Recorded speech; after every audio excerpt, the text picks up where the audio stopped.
Right. Much peace, yo, yo, yo. What is up once again? In the house fresh. We are here live with an update of some sort. It's sort of be on live with a bit of information on the things that have been happening in this time of epidemic. So, actually, before I start, much peace to everyone in the house who will join us. I'll put the link in the description. I mean, the link in the chat. If anybody wants to hop up, more than welcome. I'll give it a bit of time, obviously. Hopefully, all audio is coming through. More than welcome. I'll give it. Yeah, seems G. All right. So, before I fully start, let's. I'll give acknowledgement to the original custodians of this land that I'm on, Australia,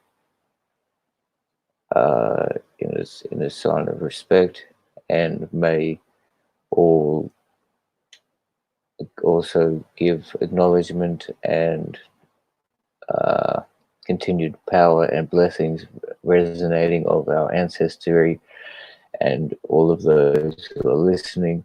May theirs continue to help guide them find their way through and shine through this time as we seem to be in a time of turmoil. So much blessed of that. As a back on the track. Want to just hopefully get that if everybody is feeling good and feeling, on top of things, it's pretty. Um, that would be good to hear. I mean, because we're in a time of, I guess it's yeah, I don't know. A lot of people will describe it as insane, or maybe whichever way. But I mean, here's a rose, I guess, to maybe hearten up, lighten up a way in which way you're thinking, or even for those we have lost. It's in sign of commemoration. It's reality. My feelings out there, but there was in the past 24 hours, we've seen that. Victoria estate in Australia has received an increase of 111 cases. So, taking the state's total to 685, which is kind of, that was the largest increase overnight in the area. So, I mean, Victoria is now led to drastic measures, or not drastics, but the cautionary measures of quarantine as everybody's under lockdown and things like that. They're limiting. Everybody's got to go under a 14-day quarantine within the house, and limiting mass gatherings and even funerals to no more than 10 people. So a funeral of 5 to 10 people is the allowed in Victoria. So it's quite shocking. So, this is just the measures that are taking. So for the people who are there, I mean, I guess I should try and keep it up. Oh, we work there. We won't work. It's in commemoration for those who have lost, anybody or thinking of that. And then on the other side of the coast, we'll flip. We've gone from um, let's say Victorian coast, which is East Coast. We're going on to the West Coast in Western Australia. So there's a ship which is docked there, a cruise ship. Which often people take vacations and go on cruises. It's the Artania, Ratani, Rata, and it is coming and uh, I think everybody has to, they're worried about tests on there. So 46 suspected cases there on that cruise ship. It's docked in Fremantle, which is on the western coast of Australia. Um, and then next to that, there's a ship called Vasco da Gama. I think that we're obviously going through the same measures there. Everybody will be going through, this quarantine once they actually do get off board, you know.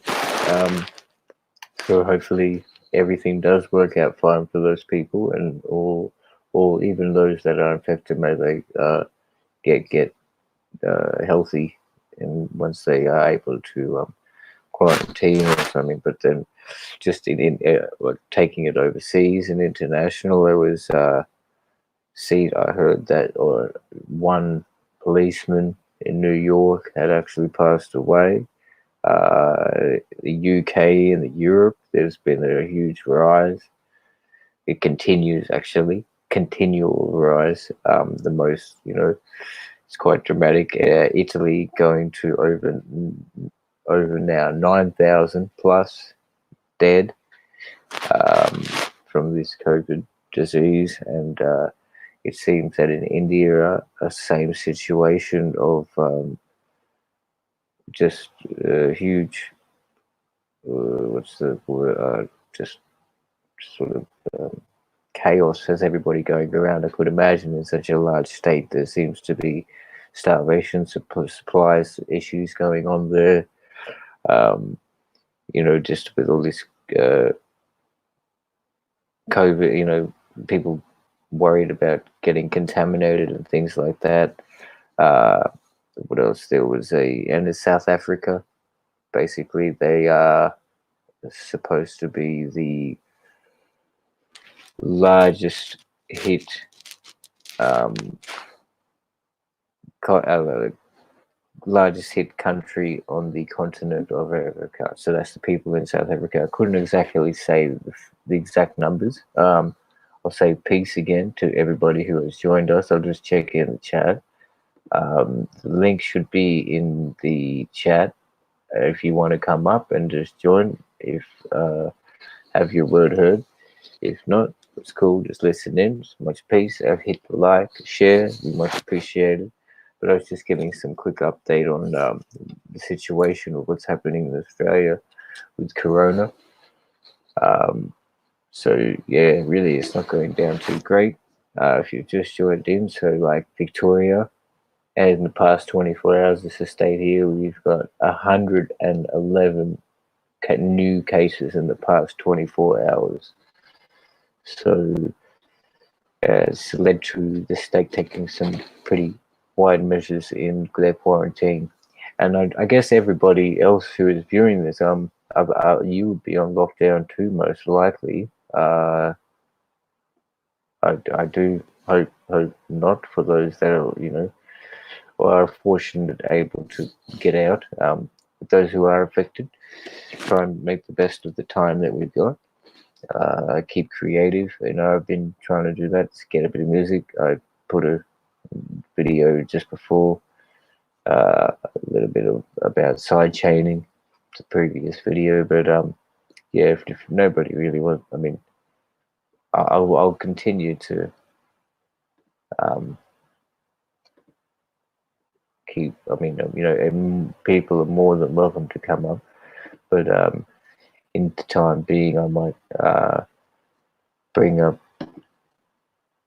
some, and I'd love to hear actually everybody's view on,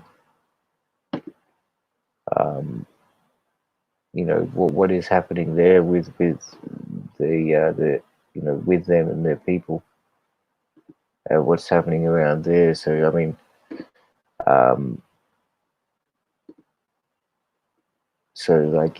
I might just share a screen before I do. So this is again acknowledging it's just going on to the indigenous people of this land. There might be a scene of some people who have passed. images of those who have passed. So this is just a warning. Um, and any, no rights. I hold no rights to this. Just is this commentary on some information that I've come across, and I want to share with these people. So this actually was the last massacre that that occurred in Australia with in regards to the indigenous people. So it is obviously here, as you can read, the Coniston massacre. Um, Something that I found through. Oh, much peace to Ma. I see you can join the chat. Yeah. So everybody, is more than welcome to come up if you want to have a say about Corona and stuff. But I'll just kick this on because we didn't really seem to have many people in the room yet. But I'll keep sure to um, check back. But I'll stay on track and acknowledgement to all those have passed and have suffered through this massacre. So the Coniston massacre was the last documented massacre in Australia, with over 60 Aboriginal people killed throughout the central desert region. It's left a mark on the lives of many people in central Australia. The massacre occurred after a white dingo trapper, Fred Brooks, was found murdered on Coniston Station in 1928. Brooks's body was found with traditional weapons in a shallow grave. Following his death, a reprisal party was formed and led on horseback by Mounted Constable George Murray. The party was made up of both civilians and police. So there's kind of maybe a community anger amongst that, raring, okay, obviously a bit mob rule activity. Over a period of several months, over 60 Aboriginal women, men, and children were killed over several sites. These events became known as the Coniston Massacre. So also there's the warning I put through. Now I don't want to play it just in case I'll get flagged here, but you can check it out. Another YouTube video about this Coniston commemorations should be the title, and as you can see the subtitle that they've taken to choose for the thumbnail. This gentleman saying in his language, "I was there when those white fellas were shooting Aboriginal people." So that's an excerpt from Coniston, courtesy of PAW Media. So back to the actual massacre and the information. Two Warlpiri men, Arkikra and Padigar, were arrested for the murder of Brooks and were held in Darwin before being acquitted. There are many accounts by Aboriginal eyewitnesses that point to Camel Yarpa Japanga, also known as Bullfrog, as the true killer of Brooks. In 1928, scarcity of resources had led to tensions between settlers and Aboriginal people across the Central Australian region. Accounts from 1928 highlight that Brooks was killed due to breaching Warlpiri marriage law. Brooks had been living at a waterhole called Urukuru on Coniston Station near a group of Warlpiri people, including Bullfrog. While Brooks did not have an Aboriginal wife, many first-person accounts highlight that he placed demands on Bullfrog's wives, and secondary accounts suggest he may have sexually assaulted one of his wives. Marriage law was governed by Aboriginal law during this time, and breaking law was a punishable offence. The violence that erupted at Coniston highlights that the multicultural misunderstandings that often created conflict throughout early colonization. According to Warlpiri law, Bullfrog acted lawfully in exercising his traditional Aboriginal marriage law, but the consequences of this exercise were devastating for Aboriginal people across the region. Warlpiri, Anmateri, and Kaitetia people mourn the loss of family who were killed during the Coniston massacre. Now, before I go any further, you see there's as they highlighted that a great example.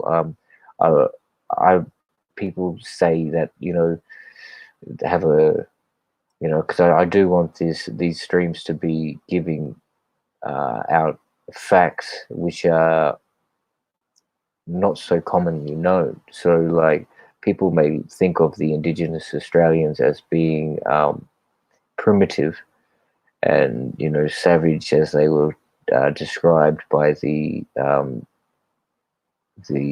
colonizers and the missionaries, people of that nature coming across to civilize them, but they did have very much a regimented and constructed civilized form of community and law, which still runs to this day. Like the traditional indigenous law, it still holds some right in some areas of this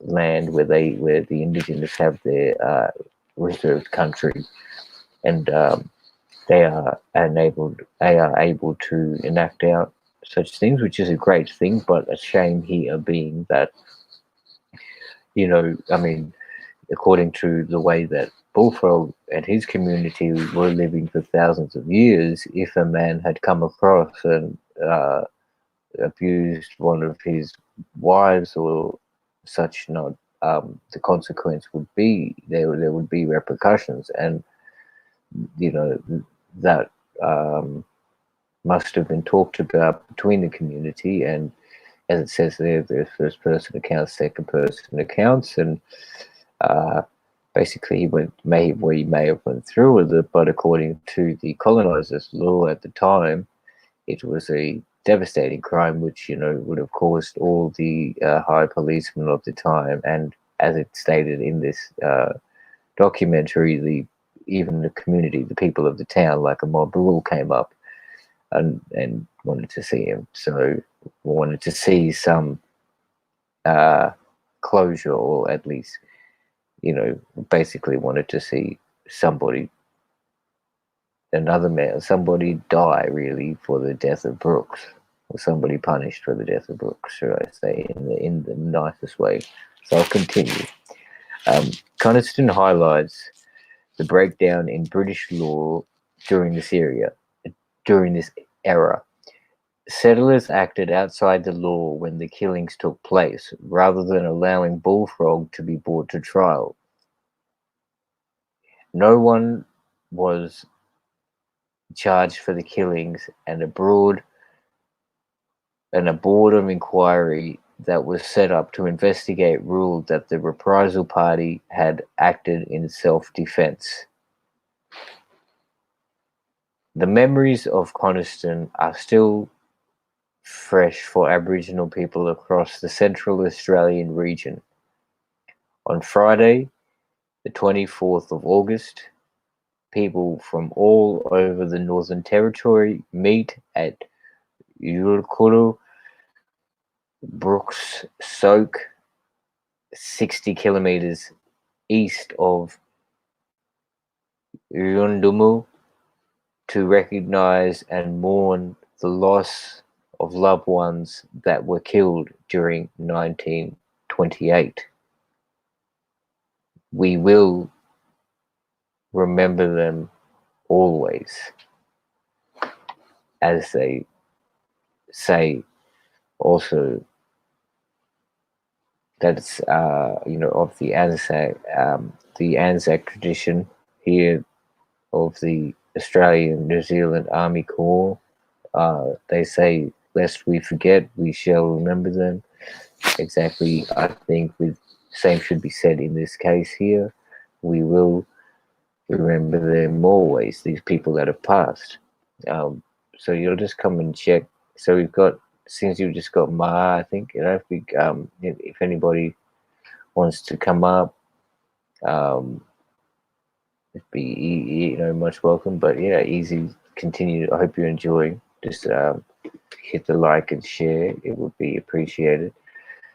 Um, but yeah, I'll continue on. So that's obviously an indigenous dialect bit of there that I gotta tell you. So Coniston, a movie by David Batty and Francis uh, Juprilla Kelly, was released in 2012 and shares Aboriginal views on what happened at Coniston. The docudrama interviewees are either survivors from the massacre or from the generations descended from the massacre victims.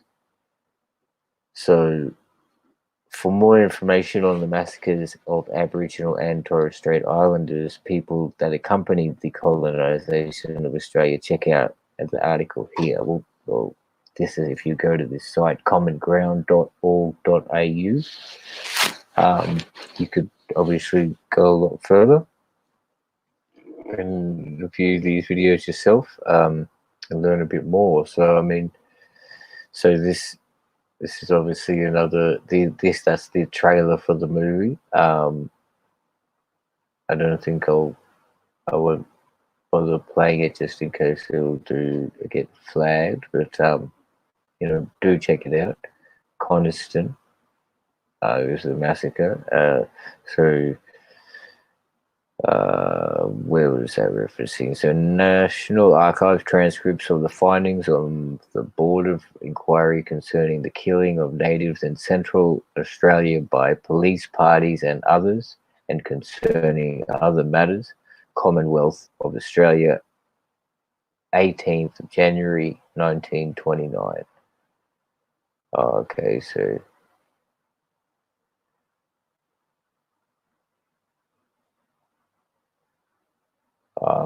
so then in that sense, there was Aboriginal people were angry as they watched their water holes being destroyed by cattle fences being erected, and white men taking their women as wives or servants. Their law, customs, and tradition were being violated. That's part of the Coniston documentary. So, and yeah, I guess this image here is the 2003. That was the commemoration of the event that took place in the ceremony that was. So yeah, that was pretty deep and saddening information there. I mean, not on the lightest topic, but it is fact. It is reality. So as I said, this is I want this to shed light on facts that are you know le- I mean, less commonly heard about. You know, stuff that it should be, or I see no reason why it shouldn't be everyday knowledge. It's just things you don't hear about. So Coniston massacre in the Central Desert region of Australia in 1928. Um, it's quite sad, but it's just how it was. And that's just the way it was and the way it would be. So I see no one's come through yet. We got Maya in the house, much peace. Must be a bit late, or it could be. I'll stop sharing the screen. So once again, thanks to that uh, little article, I'll continue and do a bit more. Oh, I guess we just lost somebody else. I could keep going, but we'll just see. I'll give it a bit of time. I might do my traditional session and smoking ceremony to force away any bad spirits, as the traditionals do. So if you're out there and you're with me, you can hear me, join along.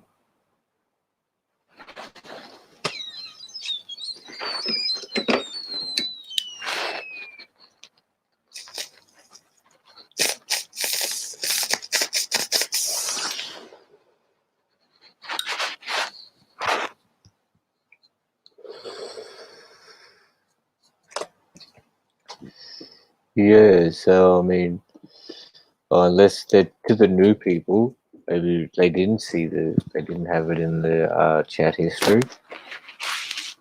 There's a link.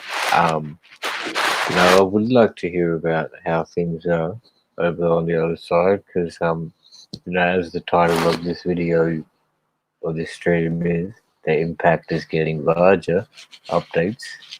What should we do? So this, I'd like to hear other people's point of view and thoughts, like and I also just I thought I'd do a bit of a freestyle, or as always, an impromptu come through. But yeah, it's good to give a little bit of information there on that former the massacre that took place, the tragedy. So yeah, we've been up here for 20 minutes, so I'll stay up for, I think, a bit longer. It must be early on the other side of town, wherever you are at. Hope you are blessed, but feeling rested and well, with energy and energized to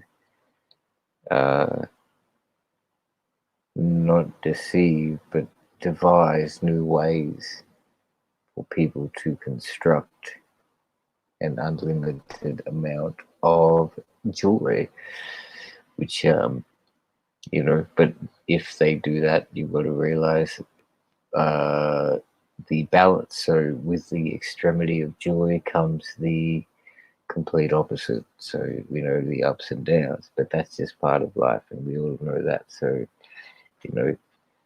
the ultimate experience of bliss comes with also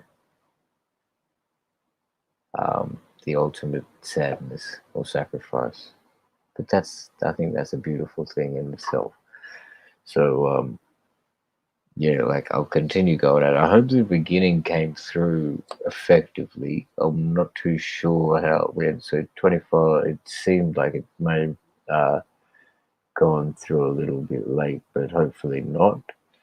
And basically, it had the information about the corona, the ship, a couple of cruise ships around Australia at the moment, which are docked up, and for all the people on there.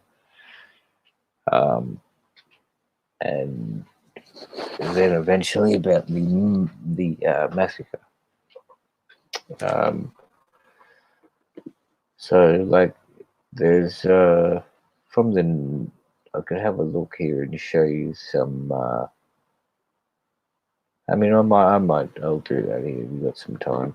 So as I said, it's none of these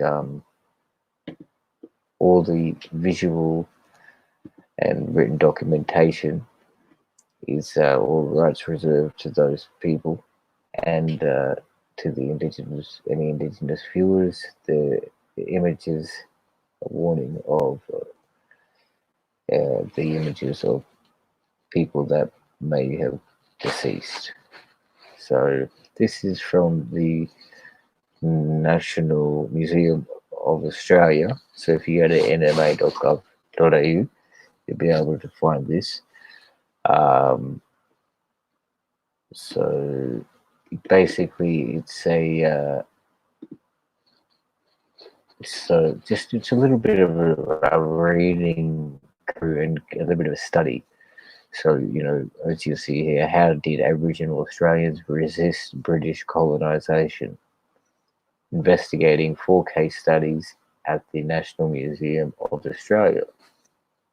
So I can go through it if we've got time, I guess. So, British occupation of Australia began in 1788. The British authorities believed they were legally entitled to occupy the land and set up a permanent jail for convicts. Later, most immigrants believed that they were legitimate settlers in a new land.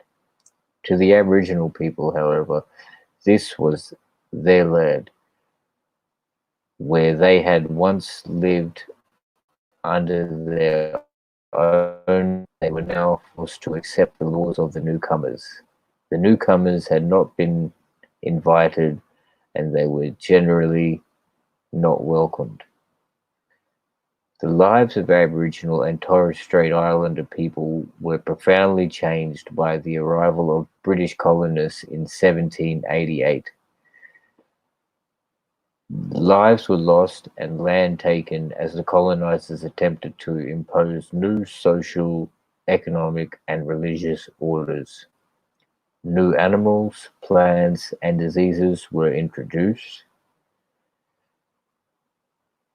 The question every Aboriginal person faced was, how do we react to this situation? In this, until we look at the new resistance exhibit in the gallery of the first Australians for at the National Museum of Australia to explore some examples of the. So if you're at the museum, you'd be able to go along and see this um, a few exhibits that they've got situated there. So I think this man just go down further. We'll see. It's Bill and Billin. It's Fanny. Her name. Bulbup. Fanny Bulbup there. At the top. So another man, Kamali Garapa. So these were the times. So basically here it says, imagine that you woke up to learn that a foreign and more powerful group has come into your area. The intruders do not speak your language. They have a different religion and set of beliefs. They have different attitudes and values. They have different and superior weapons. Their way of living interferes with your use of the land and your spiritual beliefs. They quickly outnumber you and start to take over your land. You fear that they will soon dominate you and change your way of life. What do you do? So these guys are giving you, they lay it out. What do you think? So, I mean, like, how did you protect yourself? But, so some of you probably chose to take the most drastic course, active resistance. Others might have thought it was smarter to resist more subtly, undermining the invasion while maintaining your own traditional way of living as far as possible. Some of you might have decided to cooperate, go along with and collaborate with the occupying forces. These and other responses to occupation are found many times throughout history. You might see if you can find some examples of peoples have resisted invasion in different places, cultures, and times, and discuss them. So, we can all, this is a study for people, but I mean, even it's for us to provoke our thoughts and think. So think back. So they give these people 4 case studies. So one of Yagan, this is a man, a freedom fighter, one may say, against the uh, First Fleet. So resistance fighter against the colonizers in south. Well, it says here southwest Western Australia. So from 1795 to 1833. Fanny Balbook from 1840 to 1907 in the same Western Australia region. Billen 1820 to 1901 in southeast Queensland. Um, Kamulyarpa Japanga Japanka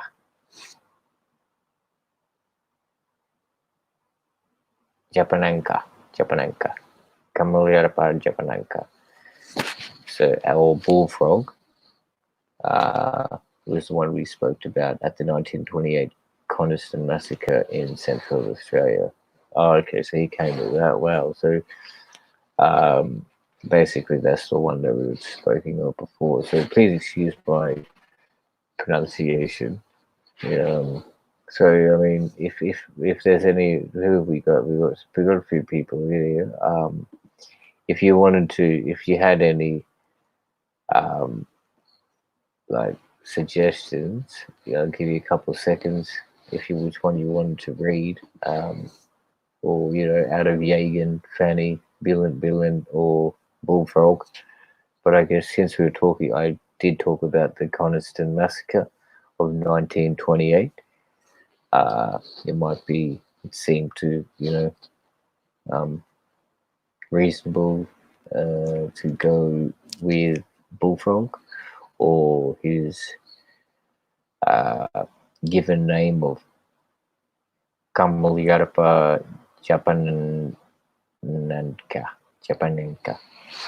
So it's a hard one. Please excuse me for the again. So I'll just go through. There's Yagan. As I've done a previous stream on him. He's a resistance fighter, great man. Few things there, about him. There's Fanny.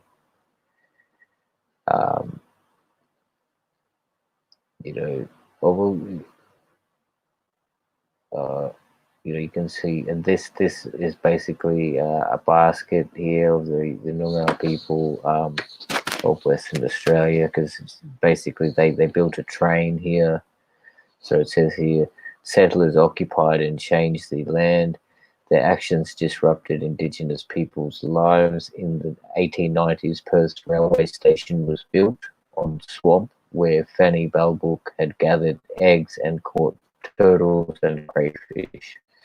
Right? So basically, their eggs were food that they would have been eating. And this sort of basket would have been made to carry the eggs. So it's just a simple. This is the way of their culture. There's Billen, the man from Queensland. So there's a picture we go of bullfrog. So once again, I do. The warning is given to those that are viewing this that the images are presented of people that may have passed. So we'll just read a little bit about here. So this is supposed killer of the man Brooks, as we spoke of, who had maybe gone. There's accounts of both ways, or many which way.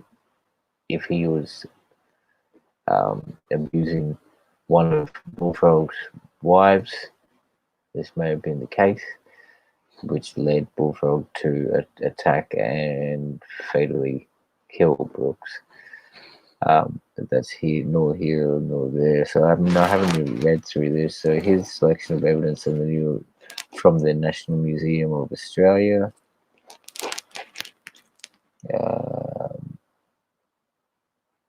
So, it, Bullfrog was never caught or tried for Brooks's murder.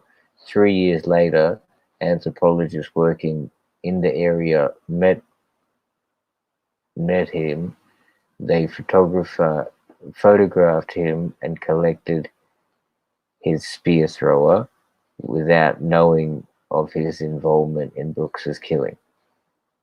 Well, there you go. There you go. There's some information. The blacks saw me come in and threw a couple of spears at me. I jumped off my horse and fired 4 or 5 shots with my rifle. I do not know whether I hit them or not. I certainly tried. That was some words from Jack Saspy in the 1928 Board of Inquiry. See, so that basically this is the mindset and attitude of the colonizers of the time. There's the peaceful man living in his traditional way amongst his country, his traditional country, where his ancestors had been thousands of years living in their way. What else was here? So Brooks' killer was a Warlpiri man, as I spoke of before. Bullfrog's granddaughter Rosie said in 1975, "My grandfather killed a white fella. We hit the white fella because the white fella stole his wife. In Warlpiri society, breaches of marriage law were considered capital crimes." So there again, as I discussed before, the indigenous culture of Australia they've had a definite way of custom, laws, civilized community, judgment, um, trial, and things like that amongst themselves. So, you know, this was a move which was deemed rightful through their eyes. If this incomer had raped or sexually assaulted one of these women or bullfrogs, in any way. So it's quite disgusting. And then how all these things, how it was back then, but it's just where it was. So, and then the Coniston massacre took place over a wide area of central Australia. Here, red dots are places where killings occurred, as they identified in the 1928 Board of Inquiry. Blue dots are places where Aboriginal people have identified that other killings occurred. And unfortunately, it's in black and white, so I'm unable to depict. Oh, there's a different shade. So let's have a look at what's, there's obviously going to be a lot more, the fair ones of what had the board had suggested had taken place, and then to what the actual people had taken place. So as you can see here, also Alice Springs, that's a very popular, and maybe you have heard of that area, familiar, popular tourist site in the central of Australia. It very close to Uluru, the great monument that is there, traditional monument in the center of Australia. So in this region, just north, maybe quite a couple hundred kilometers north, maybe it's fairly spread out. As it was mentioned, the mob were looking for repercussion for the murder of Brooks. They wanted somebody to pay. So, and it wasn't just somebody. They ended up taking out more than 60 people in all of these areas, women and children included. So that, and that is with police accompaniment too. So this is what it was in 1928. So here, these are the gentlemen, or what should barely should I say? I'm not sure if these were the people. Jack Saxby, a friend of Fred Brooks and a member of the reprisal party just before the Coniston massacre. So here they are, just before taking place in well, this supposed, they're looking all jovial, dirty, looking quite dirty, I might say. Um, just all, yeah, and just very this is yeah, this is the part they were. So they'd go out with their shotguns and his gun on his hip there. It's legal for to shoot, and they ended up shooting 60 people, women and children. I said so. In August 2003, a commemoration was held to mark the 75th anniversary of the Coniston massacre. The event was attended by Aboriginal people and survivors of the family, representatives of Northern Territory Police, and descendants of Constable George Murray, who led the reprisal party. That's quite funny. So, and they laid a tombstone or a little stone with a plaque there, a memorial. So this is figure J here is in 1931. 3 years later, that would have been the spear thrower of Bullfrog that the photographer took when they pitched him 3 years after this incident. So as you can see, these are the way these things are designed. They're not like they're very much hunting. Like as I said before in the previous one about boomerangs, they're not designed for toys to come around. They were actually designed to inflict damage and catch prey and things like that.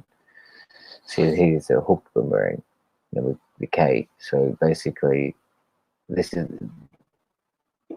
that throw this in the attempt for this area to hit the intended target and cause some damage, possibly breaking a limb.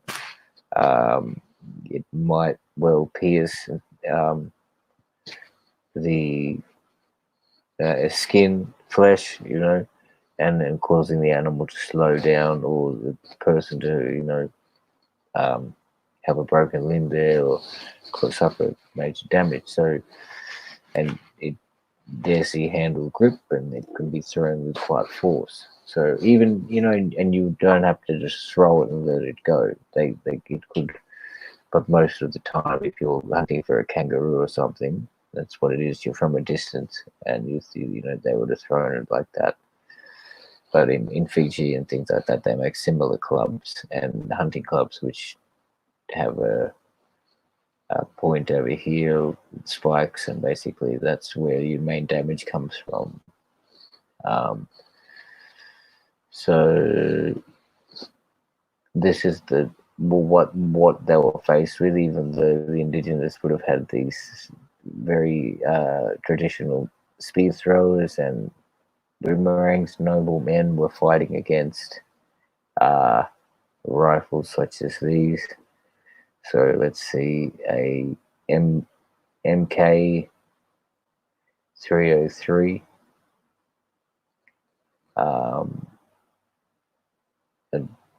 Adopted by the Central Police in 1920. So this was the what's the word? The given gun to all police officers at the time.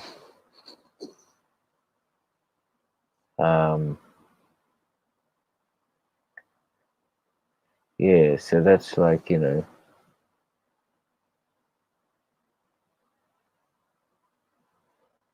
a few references there.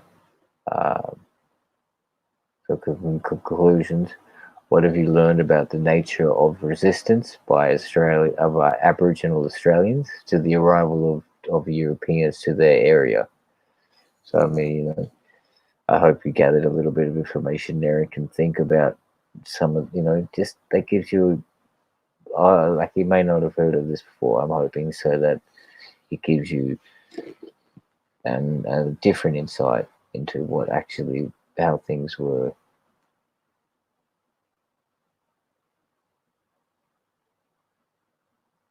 And obviously, thanks must be to the National Museum of Australia for this, as we're looking over this study document.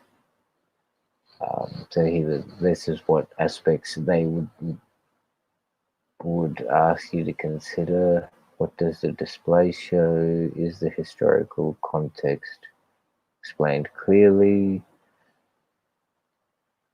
This is okay.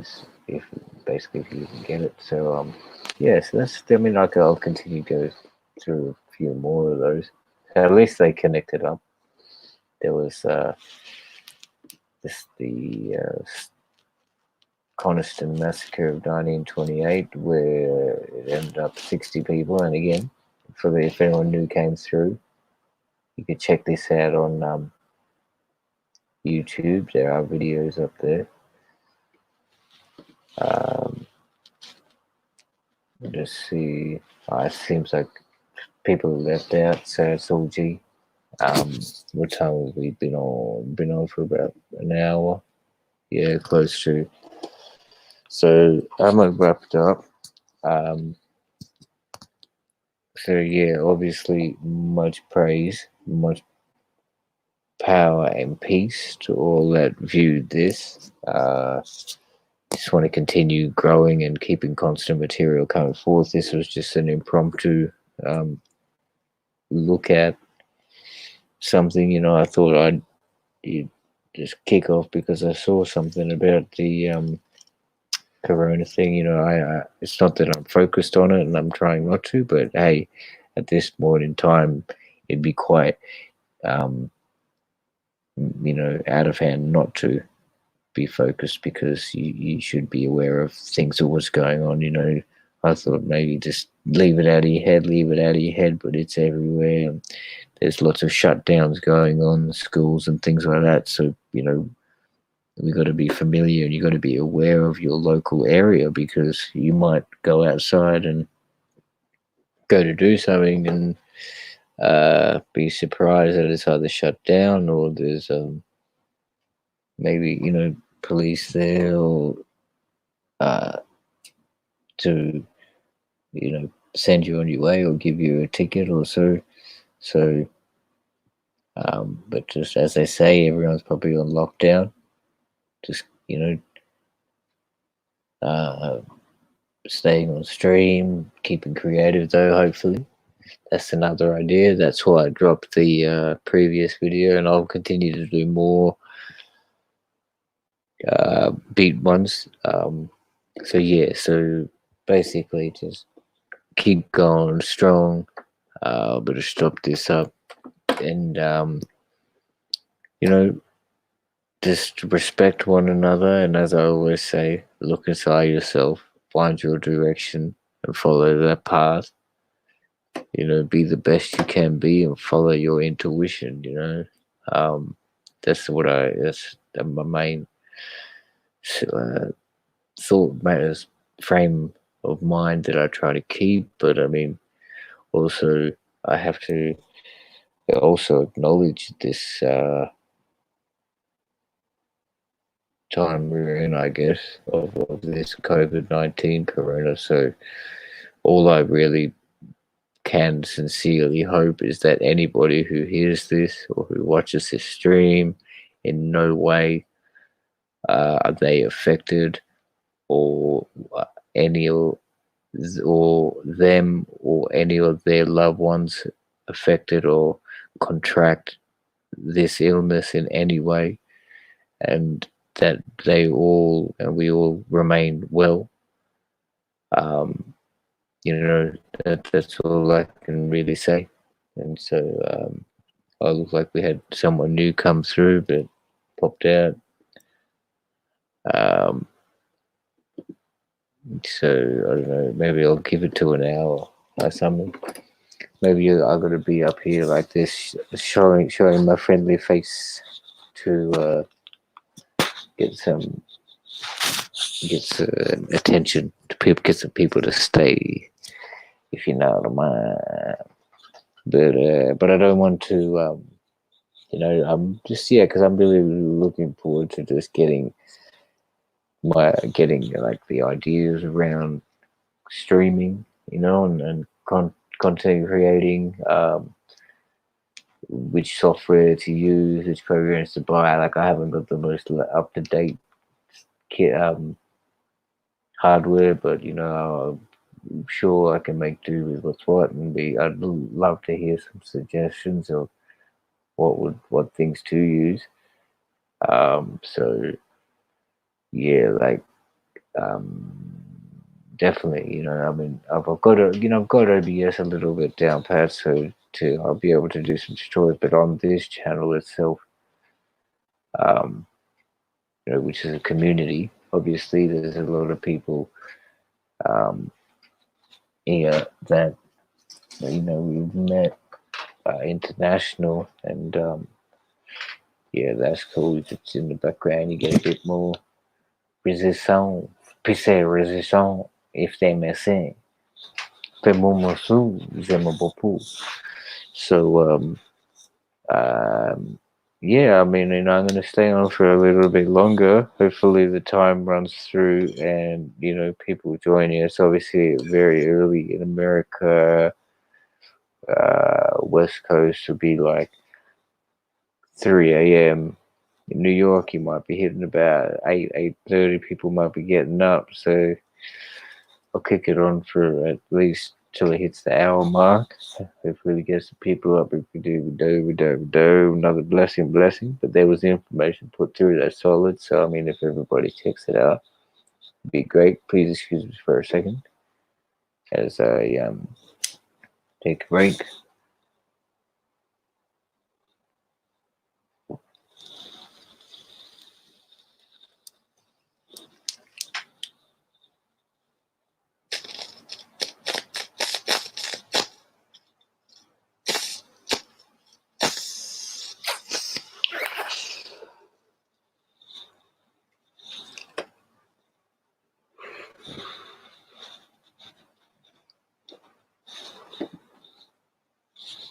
I think that's another major thing too, hydration. Um, and the more and more the I guess this conscious work lifestyle, people coming out, the information is getting out, which is good. So of such things as I guess I think Dr. Sabi and holistic dieting, alkaline lifestyle. So hydration, keep hydrated. One tip would be if you're unable to actually get alkaline water, get just run your regular tap water and put just a drop, 2 drops of lime or lemon in there, and that should be a definite benefit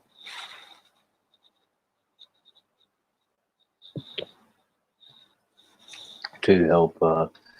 I think with the increasing of the alkalinity was somewhat, but yeah. I wish I could bust some like keys out. I don't know how. I mean, I should be. I need to practice and have this good prompter up some whackness.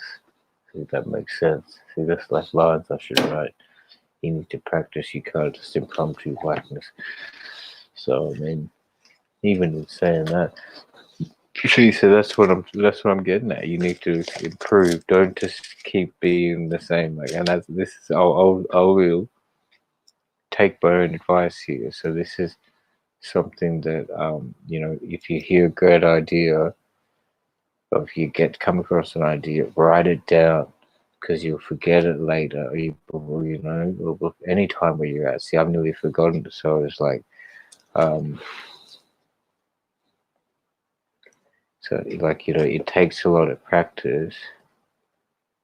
You can't just impromptu whack this, right?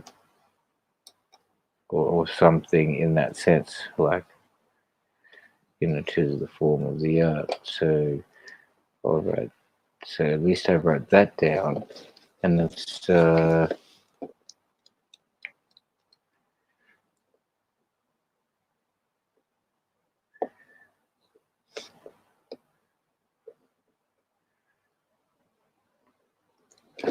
know what I mean. So that's even there. That idea is there. That's not a whole bar, 4 bar, 68 bars or nothing. But that is a volume, so they can create now from there. Because I think that's been a one sort of, I guess, some characteristic of mine where I haven't written in a long, long time. I've just got to, I say it a lot, and I've said it for too long, and I've just got to do it. Clean up my stuff and just like start writing from beats again, like just listening to beats, like make a beat and just keep listening to that for a couple of hours and just get your 16 bars written. So, as I'm saying, like that was that's what you should do. And once you get in the zone or into a mode, you'll tend to flow better. And obviously, the more you do it, it'll easier it will come. Like if you just say set aside 5 minutes for maybe once every day if you've got it, just to just write, get a page and write something down, just any words that maybe they don't even have to rhyme, just tell the story and just get your imagination practicing and flowing with wordplay. So I mean, there's many tricks to go. So that's obviously we need to do things like that. Like it's obviously you people have got apps and applications, streams. You need to keep your brain active and do brain exercises because it is a muscle which needs to be it's at its top functioning level. Uh, and it's a fine instrument that can be tuned. It's our brain. It's amazing. So I couldn't even begin to say, describe it. But I mean, the amount of capability it has, it is amazing. So we need to, if you just let it sit stagnant, then hey, it's like a car battery, I guess. Because it's kind of on that sort of sense. If you don't turn your car on for a long time, it's not gonna start. So you gotta keep triggering it. You gotta keep firing. Um, see what's I got here. I'm just picking up this paper that is something that maybe like some kind of written, but uh, it's just kind of ideas. It's not really a written thing. Dedicated. Struggle from the chemist on the 20 methadone. You sip it, a set stone slowly falling down a hole. Sad to say, it's a way you wouldn't even make it home.